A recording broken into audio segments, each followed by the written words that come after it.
Hello everyone, welcome back to another video on the FPL Updates channel. Something a little bit special today. I'm joined by John Gordon from Premier Punt. Hello John. Hi there, everybody. Yep, he's just as excited about fantasy football as we are.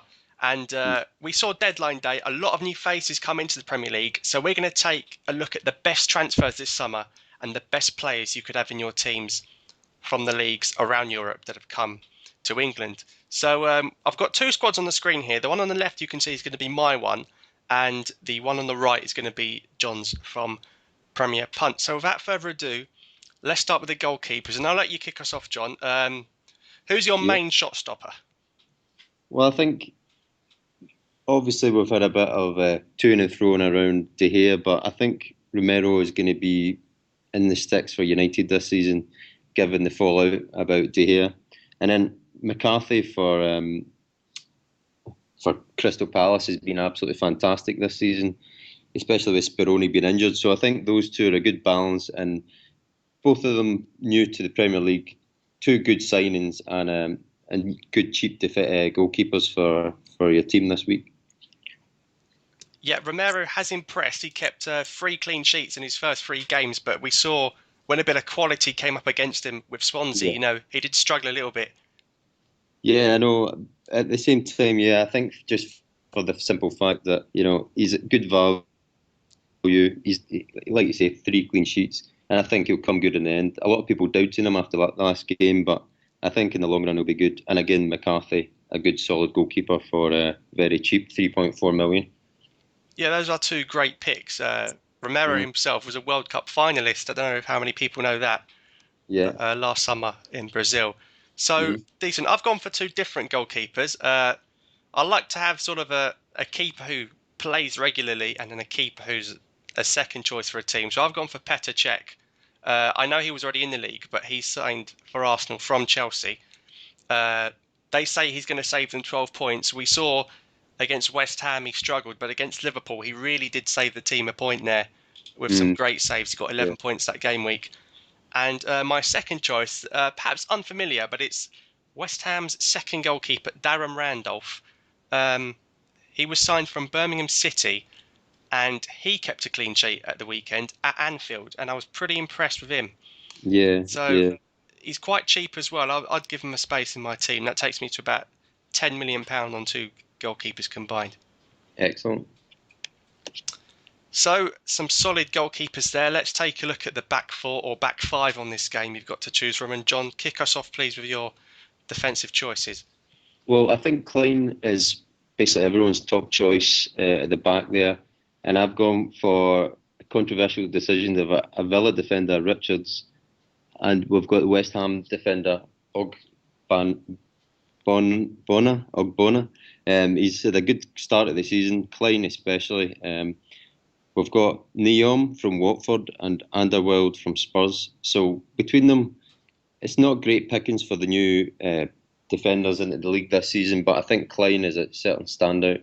And the rest of them are good chance of clean sheets and headers for corners.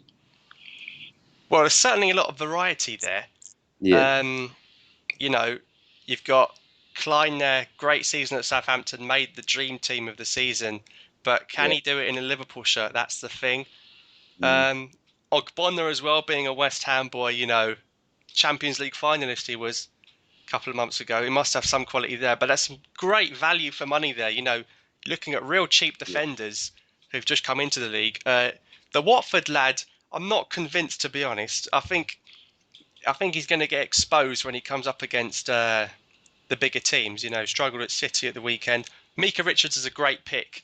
And the Belgian lad, I'm not going to say his name because I can't. Only time will tell. He did it in a Southampton shirt like Klein. Will he do it for Tottenham?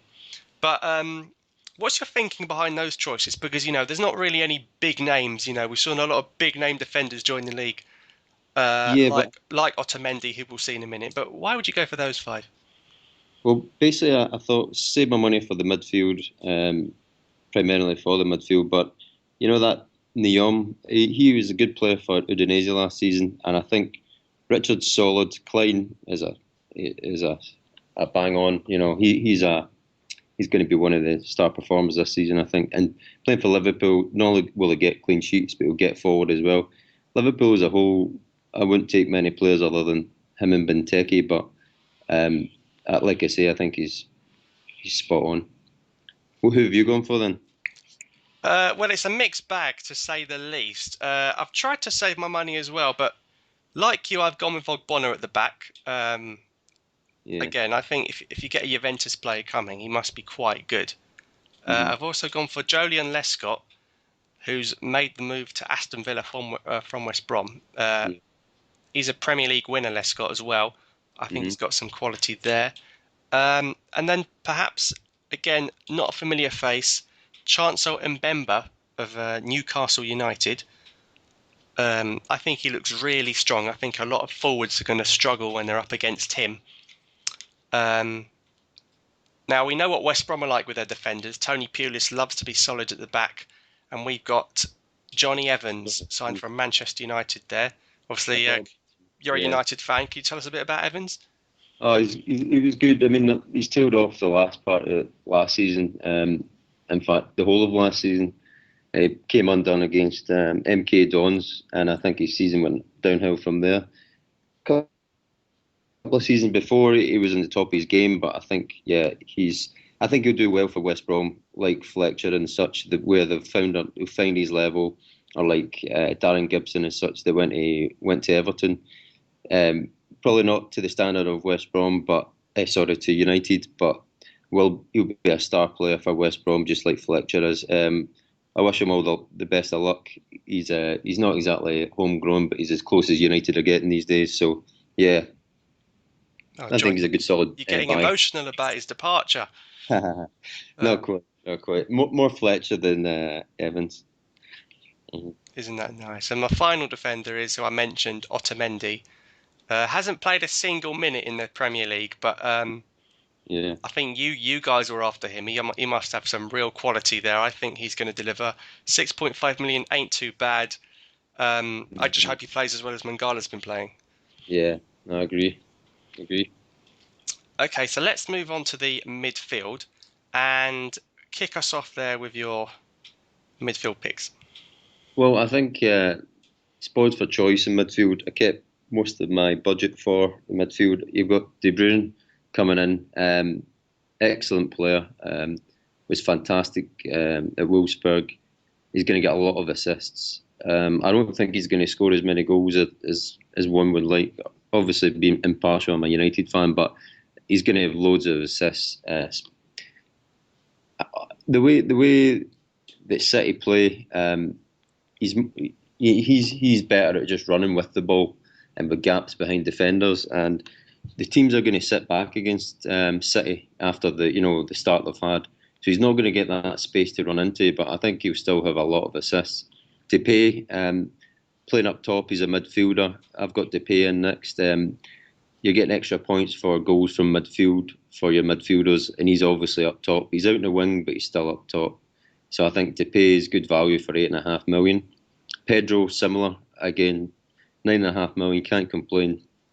Chelsea have been certainly not been on point this season, but I think they'll come good, unfortunately. But, and he's going to be influential to that. You see Costa is struggling a little bit with, I don't know if he's unfit or what, or he's tired or his hamstrings, but or when he's changed from being Brazilian to Spanish. But I think I think Pedro's going to be the key for them. Kabai's been not just, he's going to be one of the players of the season. I think he's certainly the signing of the year so far, and I'm sure he'll prove that.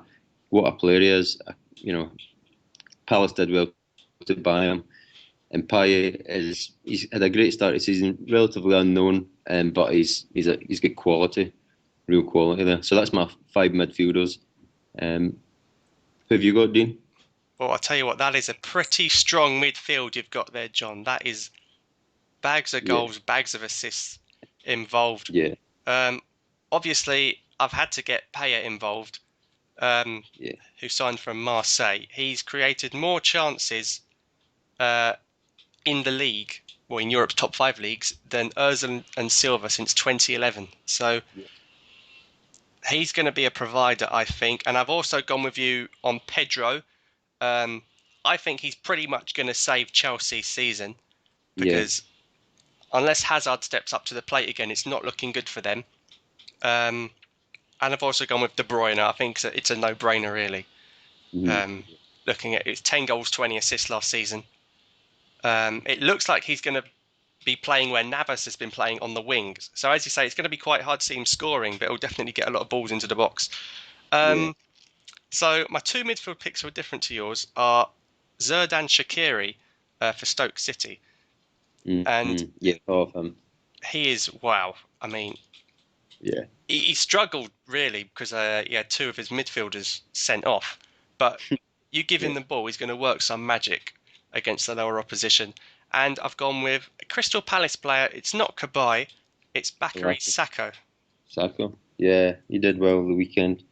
Yeah, Um, Palace have been a revelation. I mean, especially Balassi, Cabaye. The other I was thinking about Moses as well. I think that's a good buy for West Ham. it's Um, brilliant. from Chelsea, he's I think again he's one of those players when he finds the right team, he can be explosive. Again, probably Chelsea's a step too far for him. So yeah, I think you've got to look out for Shaqiri and Moses. Yeah, definitely. Yeah, well, we hope Moses gets some playing time. That's probably Yeah. why I haven't picked him. Obviously, we don't know how Bilic is going to line them up. So the thing that gets us most excited is when you captain a striker and they get a hat trick. John, where are your goals going to come from? Well, again, I don't think there has been that much of an influx in strikers, out and out strikers into the Premier League. Benteke for me is a stick on for the new signings of the season. And then Rondon, I think he's got to. I think he'll come good. He's got quality. We've seen that at the weekend. He's from Zenit, or the bottom from Zenit, St. Petersburg. So I think he'll get goals. West Brom don't traditionally get a lot.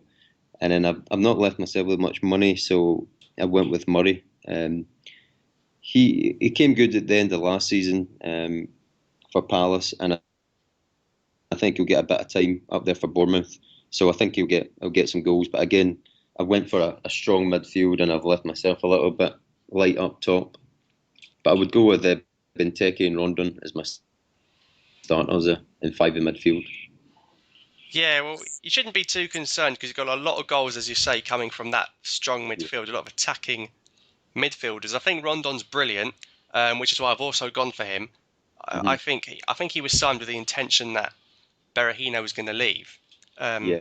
but he hasn't. Yeah. So it'll be interesting to see how that one pans out. Um, Benteke, I'm not convinced. I think in a Villa shirt he's fantastic. Um, whether or not Brendan Rodgers can get the best out of him, I don't know. Um, but I've gone for two faces who's just joined the league, obviously. Now, it was the big story for your team, Anthony Martial joining from Monaco for a Mm. huge fee. Um, is he Yeah. going to live up to the price tag? I think if you're gonna pay so much for someone, you've got to have so much confidence that he's going to do well because 8 million at 19 years old, surely he must be quite good. I haven't seen much of him, but there must be goals in him. Otherwise, he wouldn't pay that much money. Well, yeah. Well, or is it another case of United overspending again? And I think Spurs offered half the price a few months ago, and then United come in a few months later and we're paying over the odds again. And I think that there's got to be a lot more rigor in the way they go about their business. United these days, it's not the United of old where they get their business done early, or Sir Alex Ferguson goes out and does his business secretly, and they get their deal done months in advance, and then they announce it in time. The way United are going about the business these days, all the clubs are taking them for a ride, and they're overpaying from Fellaini to pay to everyone, and I think. Although we've brought some good signings in, I think in overall, yeah, we are overspending. That being said, you'd rather have your money out in the pitch than in the bank, and when you compare that with the Arsenal fans, they're looking thinking, where's this other striker? Where's the defensive midfielder? So Yes, United are. They may have spent a lot, but at least United fans are getting a bit of money out on the pitch. Yeah, that's fair enough. I'm sure Arsenal fans would love to be Mm. in Louis van Gaal's position because they bought Schneiderlin, who they thought was a dead-on to North London, Yeah, and Martial being French, being from Monaco, that's Wenger's former team. You'd yeah, have thought he'd be a nail-on for them too. So it'll be interesting to see how that works. Arsenal haven't bought a single outfield player. They've only yeah. bought Czech. So we'll see. My final striking option, obviously, again, not much left in the bank. £6 million for Norwich City's Mbakani, uh, who's Mm. on loan. Now, I haven't seen much of him, but what I do know is that he's been a regular with Champions League football, and that must be a wealth of experience for a club like Norwich who are battling the drop. Yeah. He'll be like for Van Volswinkel, who's just left. It'll be interesting to see how he does. He's very similar to Cameron Jerome if they might link up, strong in the air. So, well, those are the two squads there we've Mm. selected. Some the same, but a bit of debate in between. Leave a comment if you disagree or agree with our picks, and who would you have in your transfer dream team. Thanks for watching this video, and big thanks to John for joining us today. Thank you, John. No problem. Thanks, Dean. Thanks for having us. And like I say, you're more than welcome to join us in Premier Punt, where we've got fantasy football betting on a daily, weekly basis. So come and join us. Yeah, if you love fantasy football like me and you want to make it that more competitive, then head over to Premier Punt, where you'll have bags of fun predicting who's going to score and who's going to get clean sheets. Well, thanks for watching this video. As ever, it is sponsored by Premier Punt, and I'll see you for another one next time. All right. Cheers, guys.